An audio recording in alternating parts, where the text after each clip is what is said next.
नमस्कार दोस्तों, मैं दीपक शुक्ला आपका स्वागत करता हूं आपके अपने YouTube channel A to Z banking information पर। दोस्तों, आज के वीडियो में हम बात करने वाले हैं कि अगर आपको भी लोन की रिक्वायरमेंट है, आपको लोन की आवश्यकता है, आप चाहते हैं कि आपको बहुत ही कम समय में आसानी से एक सरकारी बैंक से सस्ती ब्याज दर पर लोन मिल जाए, तो दोस्तों आज के इस वीडियो में हम आपको इसी विषय पर जानकारी देने वाले हैं।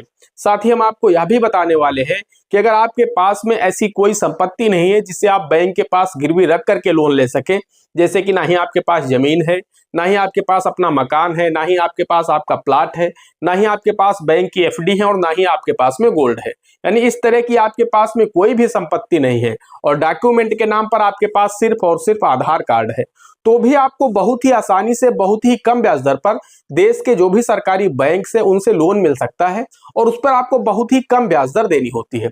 क्योंकि मैंने देखा है बहुत सारे लोग जब उन्हें लोन की रिक्वायरमेंट होती है तो किसी ऑनलाइन जो लोन वाले ऐप होते हैं उनसे लोन ले लेते हैं। वो आपसे 25 से 30% ब्याज भी लेते हैं, उसके साथ ही साथ आपसे बहुत ज्यादा चार्जेस लेते हैं, चाहे वो डॉक्यूमेंट के नाम पर लेते हो, चाहे वो फाइल चार्ज के नाम पर लेते हो या फिर आपसे पेनाल्टी के नाम पर लेते हो। कुल मिलाकर के बहुत ज्यादा हैवी चार्जेस आपसे वो लेते हैं। इसके साथ ही साथ आपको मेंटली रूप से हरेसमेंट भी करते हैं अगर आप उनकी ईएमआई देने में लेट करते हैं। लेकिन यहाँ पर आज हम आपको जिस स्कीम की जानकारी देने वाले हैं उसमें आपको सरकारी बैंक से लोन मिलेगा दोस्तों, और आपको बहुत ही कम समय में मिलेगा। बहुत जगह तो ऐसा है कि आपको सेम डे ही पैसा मिल जाएगा, मतलब जिस दिन आप आवेदन करेंगे आपको उसी दिन मिल जाएगा। और यहाँ पर भी कई सारे ऑप्शन है कि आपको ऑनलाइन ही आवेदन करना है, आपको ब्रांच विजिट भी नहीं करना है और आपको बहुत ही कम ब्याज दर पर, यानी अगर आपसे वो 1 साल का 10,000 रुपए ब्याज ले रहे हैं उतने अमाउंट का, तो उतने ही अमाउंट का आपसे वो बैंक सिर्फ 2,000 रुपए ब्याज लेगा, यानी 5 गुना ज्यादा ब्याज आप पे करते हैं जो आप ऑनलाइन जो ऐप होते हैं उनके माध्यम से लोन लेते हैं। तो दोस्तों इस वीडियो में हम आपको A to Z पूरी जानकारी देने वाले हैं। अगर आपको भी लोन की रिक्वायरमेंट है, आप अपना कोई बिजनेस शुरू करना चाहते हैं, कोई काम करना चाहते हैं, तो दोस्तों आपको बहुत ही आसानी से देश के सरकारी बैंकों से लोन मिल सकता है। तो अगर आप भी इस लोन के इच्छुक हैं, आप इस लोन को लेना चाहते हैं, तो इस वीडियो को शुरू से अंत तक देख लीजिएगा। इस वीडियो में हम आपको पूरी जानकारी देने वाले हैं कि किस स्कीम से आपको लोन मिलेगा, कितना लोन मिल सकता है, ब्याज दर क्या होती है, रिपेमेंट टाइम क्या होता है, डॉक्यूमेंट के नाम पर आपको क्या क्या देना होता है, सब कुछ बहुत ही बारीकी से समझाने वाला हूं। बस आप लोगों से एक छोटी सी रिक्वेस्ट है, वीडियो पसंद आ जाए तो एक लाइक कर दीजिएगा। साथ ही चैनल पर नए हैं, पहली बार आए हैं तो चैनल को सब्सक्राइब कर लीजिएगा। साथ ही बेल आइकन को प्रेस करना मत भूलिएगा, क्योंकि इस तरह के हेल्पफुल वीडियो मैं आप लोगों के लिए इस चैनल पर लाता रहता हूं। चलिए शुरू कर लेते हैं। दोस्तों अगर हम बात करें कि यह क्या स्कीम है, किस स्कीम के माध्यम से आपको लोन मिलता है, तो दोस्तों इस स्कीम का नाम है प्रधानमंत्री मुद्रा योजना। जी हाँ दोस्तों, भारत सरकार जब पहली बार बीजेपी की गवर्नमेंट बनी थी, मोदी जी पहली बार सत्ता में आए थे, तो उन्होंने देश के जो बेरोजगार लोग थे उनको आसानी से अपना व्यवसाय शुरू करने में किसी प्रकार की कोई भी असुविधा न हो, कैपिटल की कमी न हो, इसलिए उन्होंने कहा था कि आपको प्रधानमंत्री मुद्रा योजना के माध्यम से रुपए 10 लाख तक का लोन मेरी गारंटी पर मिलेगा। यानी सरकार की गारंटी होगी, आपको किसी भी गारंटी को नहीं देना है, अपनी कोई भी प्रॉपर्टी नहीं देना है, आपको यह लोन रुपए 10 लाख तक बहुत ही आसानी से मिल सकता है प्रधानमंत्री मुद्रा योजना के माध्यम से।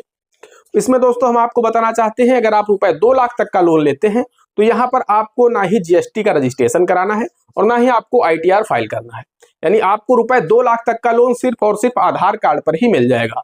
अगर आपको 2 लाख रुपए से ज्यादा लोन की रिक्वायरमेंट है तो फिर आपको अपना जीएसटी रजिस्ट्रेशन करा करके जीएसटी नंबर भी बैंक को देना होगा और आपको पिछले 3 वर्षों का आईटीआर भी देना होगा।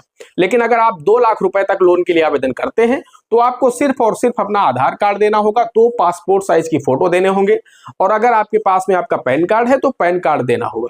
बस दोस्तों इतने ही डॉक्यूमेंट आपको देने हैं, पैसा आपके सेविंग अकाउंट में डाल दिया जाएगा। इसके साथ दोस्तों हम आपको बताना चाहते हैं कि कुछ बैंक तो आज की डेट में आपको फैसिलिटी दे रहे हैं कि अगर आपको 50,000 1 लाख रुपए की लोन की रिक्वायरमेंट है तो आप एसबीआई जैसे है आप वहां पर ई मुद्रा लोन ले सकते हैं। आपको ब्रांच विजिट भी नहीं करना है, आप ऑनलाइन ही एसबीआई की जो योनो ऐप है वहां से लॉगिन करेंगे और वहीं से आप अप्लाई कर देंगे, पैसा आपके सेविंग अकाउंट में ट्रांसफर कर दिया जाएगा और आपका लोन सैंक्शन हो जाएगा। तो ये जस्ट थोड़ी ही देर में हो जाता है। लेकिन अगर आपको ऑनलाइन नहीं ले रहे हैं, आपको ज्यादा लोन की रिक्वायरमेंट है, तो भी दोस्तों इसमें बहुत कम टाइम लगता है। 2 से 3 दिन में आपको प्रधानमंत्री मुद्रा योजना का लोन मिल जाता है और दोस्तों इसमें बहुत ज्यादा डॉक्यूमेंट की रिक्वायरमेंट नहीं होती है। मैं आपको बार बार बता रहा हूं कि इसमें बहुत कम डॉक्यूमेंट लगते हैं और बहुत ही कम ब्याज दर होती है। अगर हम इसकी ब्याज दर की बात करें तो दोस्तों इसमें आपको जो 50,000 रुपए तक का लोन दिया जाता है वो दिया जाता है 9% वार्षिक ब्याज की दर पर। जहां आप 30 से 35% ब्याज पे कर रहे थे वहां आपको सिर्फ 9% ब्याज वार्षिक देना होता है। इसके साथ ही साथ इसमें आपको मामूली से चार्जेस देने होते हैं, बहुत कम, ना के बराबर 200-400 रुपए आपको चार्जेस देने होते हैं सरकारी बैंक के मुद्रा लोन पर। जबकि अगर आप किसी ऑनलाइन जो लोन ऐप है उन पर लोन लेते हैं तो वहां पर आपसे 4 से 5,000 रुपए फीस के नाम पर, चाहे वो डॉक्यूमेंट फीस आपसे बोल कर ले या अन्य फीस बोल कर ले या प्रोसेसिंग फीस बोल कर ले, वो आपसे बहुत ज्यादा चार्जेस वसूल करते हैं, जबकि बैंक में ऐसा नहीं होता है। तो दोस्तों यहाँ पर आपको मैंने बताया कि रुपए 50,000 तक का लोन जो मिलेगा उसमें आपको 9% ब्याज वार्षिक देना है। 50,000 रुपए से ऊपर का जो आपका लोन होगा उसकी जो ब्याज दर होगी वो 10.5% वार्षिक होगी, यानी 10.5% वार्षिक ब्याज आपको देना होगा। तो कुल मिलाकर के बहुत अच्छी योजना है भारत सरकार की। जो लोग अपना व्यवसाय डालना चाहते हैं, अपना कोई भी बिजनेस स्टार्ट करना चाहते हैं, यह लोन आपको नया व्यवसाय शुरू करने के लिए भी मिलता है। और आप अगर पहले से कोई बिजनेस रन कर रहा, कोई बिजनेस चल रहा है, लेकिन कैपिटल की कमी के चलते आप उसे बढ़ा नहीं पा रहे हैं, आप अपनी शॉप को और बड़ा नहीं कर पा रहे हैं, तो भी आप प्रधानमंत्री मुद्रा योजना से लोन प्राप्त करके अपने बिजनेस को बढ़ा सकते हैं।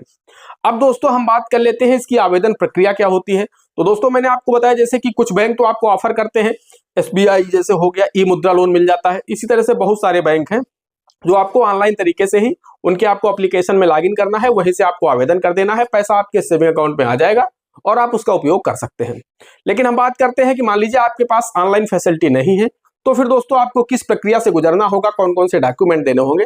दोस्तों मैं आपको बता चुका हूं कि अगर आपका लोन रुपए 2 लाख से कम है तो आपको मामूली से डॉक्यूमेंट है, Aadhaar card, PAN card, 2 passport size की फोटो, इसके साथ में 10 रुपए की स्टाम्प पर एक एफिडेविट देना होगा और 200 रुपए के आपको बैंक को स्टाम्प देना होगा सादे, जो कि आप अपने नाम से भी खरीद सकते हैं और बैंक के नाम से भी खरीद सकते हैं। अब दोस्तों हम बात करें अगर ज्यादा अमाउंट की, कि 2 लाख रुपए से अधिक आपको लोन की रिक्वायरमेंट है, तो इन डॉक्यूमेंट के साथ में आपको 3 वर्षों का ITR देना होगा और इसके साथ ही आपको GST रजिस्ट्रेशन भी देना होगा। अब दोस्तों हम बात करते हैं कि आप आवेदन किस तरह से करेंगे। मान लीजिए आपको 2 लाख रुपए की रिक्वायरमेंट है, तो आप आवेदन किस तरह से करेंगे। आप जो दोस्तों अगर नया बिजनेस शुरू करना चाह रहे हैं तब भी आपको रुपए 1 से 2 लाख रुपए के बीच में अमाउंट मिल जाएगा। आप कोई भी बिजनेस शुरू करना चाहते हैं तो आपको 1 से 2 लाख रुपए तक लोन मिल जाएगा। इससे ज्यादा आपको शुरू में नहीं मिलेगा, क्योंकि अभी आपकी जो क्रेडिट हिस्ट्री है वो बिल्ड नहीं हुई है। जब आपकी क्रेडिट हिस्ट्री बिल्ड हो जाएगी, क्रेडिट हिस्ट्री तैयार हो जाएगी, तो आपको ज्यादा अमाउंट मिल जाएगा। उसके साथ ही साथ बैंक को यह भी श्योरिटी हो जाएगी कि आपकी शॉप है। अभी तो आप बिजनेस शुरू करने जा रहे हैं, अभी आपकी कोई शॉप नहीं है, कोई काम आपने शुरू नहीं किया है, तो बैंक आपको मान लीजिए 1 लाख रुपए देगा। उसके बाद जब आप इस 1 लाख रुपए का रिपेमेंट टाइम टू टाइम कर देंगे तो बैंक आपको 5 लाख भी कर देगा, 10 लाख भी कर देगा। अब दोस्तों हम बात करते हैं कि आवेदन आप किस तरह करेंगे। तो दोस्तों उसके लिए हम आपको बताना चाहते हैं कि मान लीजिए आपकी पहले से कोई दुकान है, अब आप उसे बढ़ाना चाहते हैं, आपको पैसे की कमी है, आप चाहते हैं कि मुझे 2 लाख रुपए मिल जाए तो हम अपने व्यवसाय को बढ़ा लें, हमारी आमदनी बढ़ जाए। तो दोस्तों उसके लिए आपको अपना आधार कार्ड लेना है, अगर पैन कार्ड है तो पैन कार्ड लेना है, 2 पासपोर्ट साइज के फोटो लेने हैं और ले जाकर के आपको बैंक में दे देना है, जो भी वहां के लोन ऑफिसर हो, आपके क्षेत्र में जो भी बैंक हो, आपको वहीं जाना है, जो क्षेत्रीय बैंक होगा आपके जो सर्विस एरिया में हो, उनको जाकर के आप दे देंगे।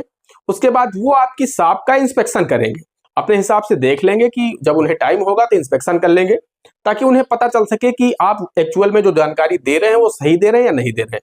अगर आपने सारी जानकारियां सही सही दी हैं तो फिर दोस्तों इंस्पेक्शन करने के बाद आपको बैंक बुलाएंगे। सबसे पहले वो आपका सिविल स्कोर चेक करेंगे। अब यहाँ पर आपका जो सिविल स्कोर है वो 700 से प्लस होना चाहिए, भले ही 705 हो, यानी 700 से कम आपका अगर सिविल स्कोर है तो फिर सरकारी बैंक आपको मुद्रा लोन के लिए मना कर सकते हैं।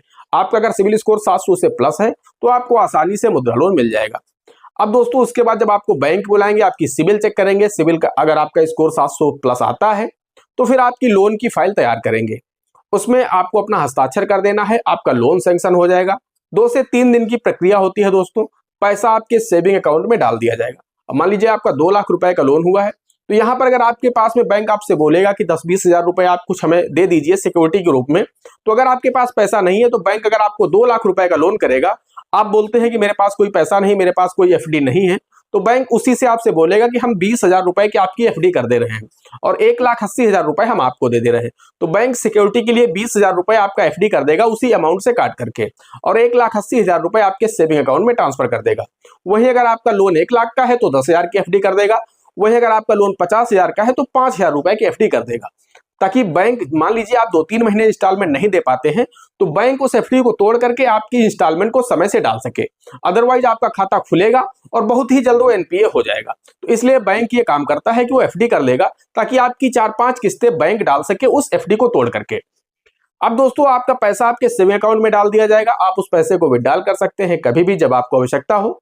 और उसके बाद जब आप उस पैसे को विड्रॉल करेंगे तो बैंक आपसे बोलेगा कि आप जो मैंने आपको 1,80,000 रुपए दिए हैं, इस 1,80,000 रुपए के जो भी आप सामान लाएंगे उसका बिल हमें दे दीजिएगा, ताकि हम आपकी फाइल में वो बिल सबमिट कर सके।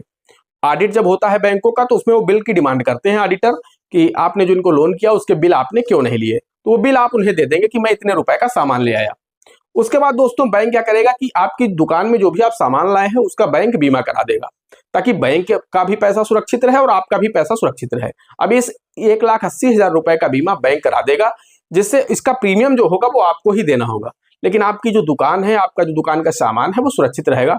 चोरी हो जाता है, अगर आग लग जाती है, इस तरह की स्थितियों में आपको बीमा कंपनी के द्वारा क्लेम मिल जाएगा, जिससे बैंक का लोन का पैसा भी भर जाएगा और आपका नुकसान भी नहीं होगा।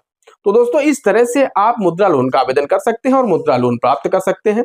इसके अलावा दोस्तों हम आपको एक बात और बताना चाहते हैं कि ये लोन आपको 5 वर्षों के लिए दिया जाता है, यानी 5 वर्षों के लिए आपको लोन दिया जाता है और इसमें आपको मंथली इंस्टॉलमेंट देनी होती है, यानी प्रति माह आपको किस्त जमा करनी होती है। जो भी आपका लोन अमाउंट होता है उसका जो भी प्रिंसिपल की इंस्टॉलमेंट होती है उसके साथ में आपका जो भी ब्याज बनता है वो आपको कैलकुलेट करके बता देते हैं पहले ही कि आपको इतने रुपए प्रति मंथ इंस्टॉलमेंट जमा करनी है। अगर आप 3 किस्तें लगातार मिस करते हैं तो आपका ये मुद्रा लोन का खाता एनपीए की कैटेगरी में चला जाता है, जिससे आपके खाते के ब्याज दर भी बढ़ जाती है और आपकी क्रेडिट हिस्ट्री भी खराब होती है, यानी आपका सिविल स्कोर भी खराब होता है। तो कुल मिलाकर के आपको 3 इंस्टॉलमेंट लगातार मिस नहीं करनी है, अदरवाइज आप डिफॉल्टर साबित हो जाएंगे, आप डिफॉल्टर घोषित हो जाएंगे और आपका खाता खराब हो जाएगा। भविष्य में आपको लोन लेने में बहुत सारी दिक्कतें होंगी। दोस्तों आशा करते हैं आपको वीडियो पसंद आया होगा। अगर वीडियो पसंद आया हो तो एक लाइक करिएगा। चैनल पर नए हैं, पहली बार आए हैं तो चैनल को सब्सक्राइब करके बेल आइकन को प्रेस कर लीजिएगा, ताकि जैसे हम इस तरह का कोई भी दूसरा वीडियो अपलोड करें तो उसका नोटिफिकेशन आपको सबसे पहले मिले। दोस्तों आज के वीडियो में इतना ही, मिलते हैं अगले वीडियो में किसी अगले इंटरेस्टिंग टॉपिक के साथ। तब तक के लिए जय हिंद, जय भारत।